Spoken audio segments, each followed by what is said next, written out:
clarinets, you're likely watching this particular video because you're looking for a little bit more extra help with proper tonguing on the instrument.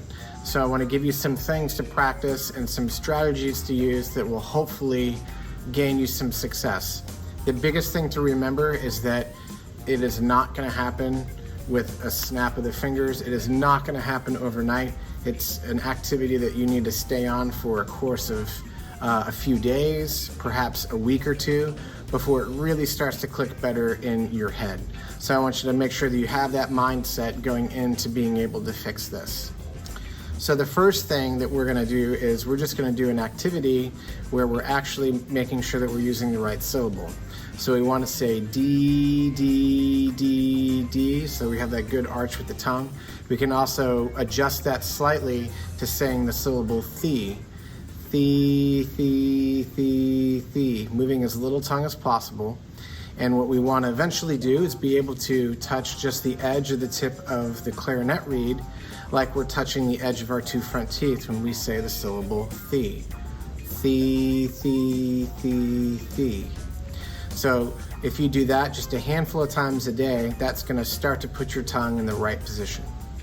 The next thing that we want to do is we want to use a small coffee straw, sometimes called a sipper straw or a stirring straw. It's a lot narrower than a regular drinking straw. And we're going to put this in our mouth, in between our teeth, and we're going to make sure that we're holding it directly in front of us. If we're holding it down when we hold it in between our teeth,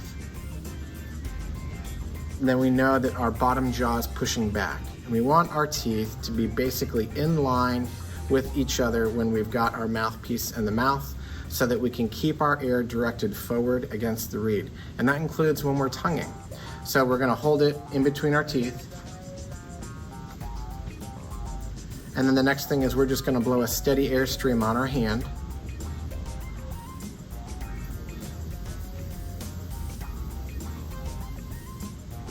And then what we're going to do is we're going to tongue just the very, very edge of the reed. We're going to tap it with that top part of our tongue, the same part of our tongue that we use to say the or D. We want to see if we can just tap it. We don't want to sit it there, we just want to tap it. So I'm going to try that on my hand.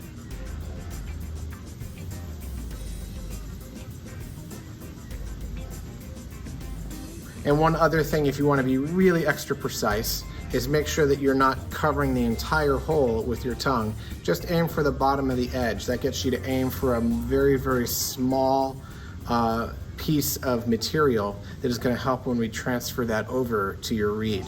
So we want to make sure that we can tongue just the very edge.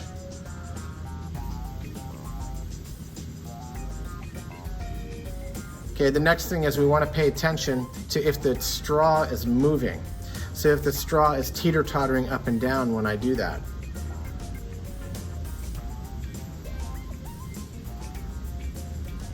I'm sure you can see that the straw was moving more that time. That means that I'm actually tonguing a little bit too hard. So when you're tonguing the straw, we want to make sure that we can do it as lightly as possible. We want to make sure we're feeling that we're not stopping the air. We want one airstream to move through notes when we're articulating. Another thing you can try with this, if you have it, is you can try doing this also with a pinwheel. So if I can blow the straw and get the pinwheel to move,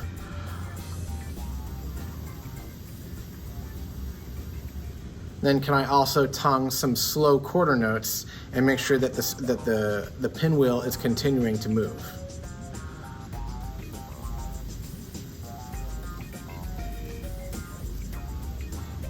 If I'm stopping the air each time, then you would see that there's a little bit of a brief pause in the pinwheel. I'll demonstrate that incorrectly so you can see it.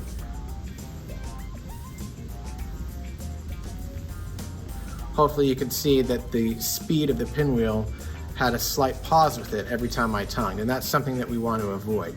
So if we practice with this for about 30 seconds to a minute a day, doing those activities, then that's going to start to carry over in what you're doing with your playing. The next thing I want you to do is actually practice with just the clarinet reed by itself. So I'm going to take the reed and I'm going to hold it so that the flat part of the reed is facing the ceiling. and the part that's actually got the shiny part on it and the slope of where it's cut out, that's going to be on the bottom, because that's how it would enter your mouth when it's sitting on top of the mouthpiece. So what I'm going to do now is I'm going to put this in my mouth about as far as it would be when I am playing the instrument.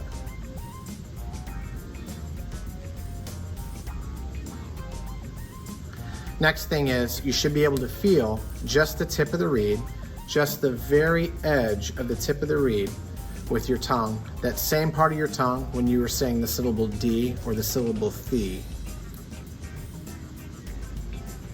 So I'm just trying to find that moment where I can only feel the edge of the reed.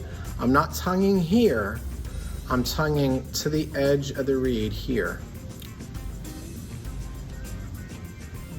And the way my tongue is moving to that is like this, okay? I've got a little arch in the tongue, and the tongue is moving to the edge of the reed. So I'm trying to make that motion happen. Next, I'm gonna let go of the reed, and I'm going to just hold it with my mouth, and I'm going to tongue just the edge of the reed.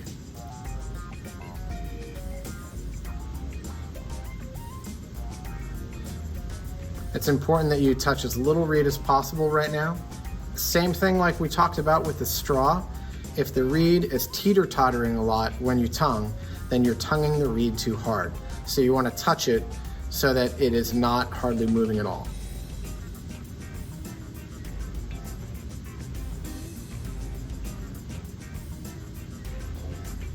So if you do this for about 30 seconds a day, and piggyback that with what you do with the straw about 30 seconds a day, that's going to start to carry over into your actual playing. So the next thing I want you to do is actually use just the mouthpiece and the barrel, coming back to the first sounds that we got on the instrument. And what we want to do is we want to find that same spot on the edge of the tip of the reed when we were holding just the reed. And I'm going to find that with the same exact spot as my tongue. I want you to think about one taste bud hitting one fiber of the reed. That's all it takes for the sound to actually stop while you're blowing air. So I'm going to do that a few times.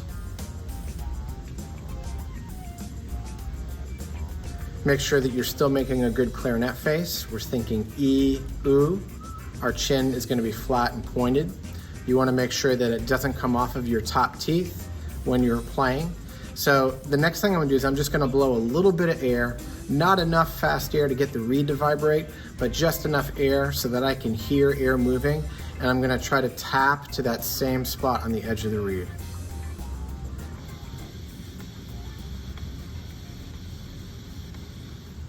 So the same idea, I wanna make sure that I'm doing that as gently as possible, okay, and then I'm not stopping the air in between.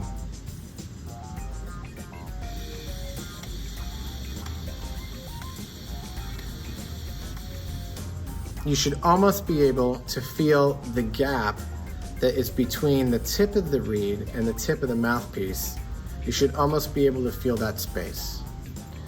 So the last thing I want you to do is I actually want you to get a good solid sound out of just the barrel and the mouthpiece. We're gonna say, let's hold it for 4 counts.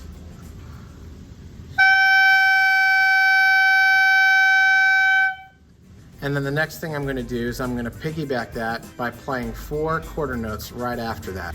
I'm gonna try to do that so that I'm not stopping the air in between the notes, or that I'm not taking breaths between any of that. So I'm gonna go directly from the whole note into the 4 quarter notes.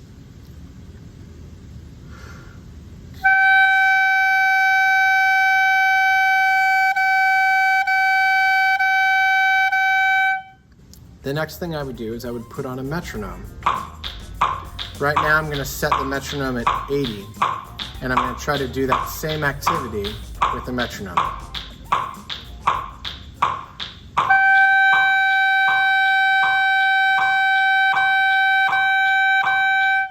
You also wanna make sure that when you're doing that you're not chewing on the notes.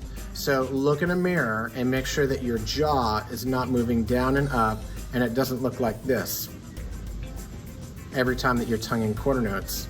And with the mouthpiece, it would look something like this. You want to make sure that this is staying still. The other thing you want to do is make sure that the very last note that you play, that you're just going to stop that with your air. You're not going to take your tongue and put it back on the reed to stop the very last quarter note.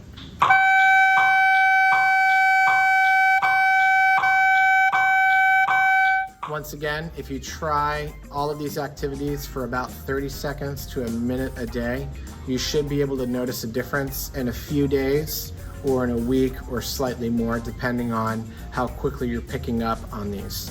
Don't give up and stay at it, and I'm sure you're going to do just great.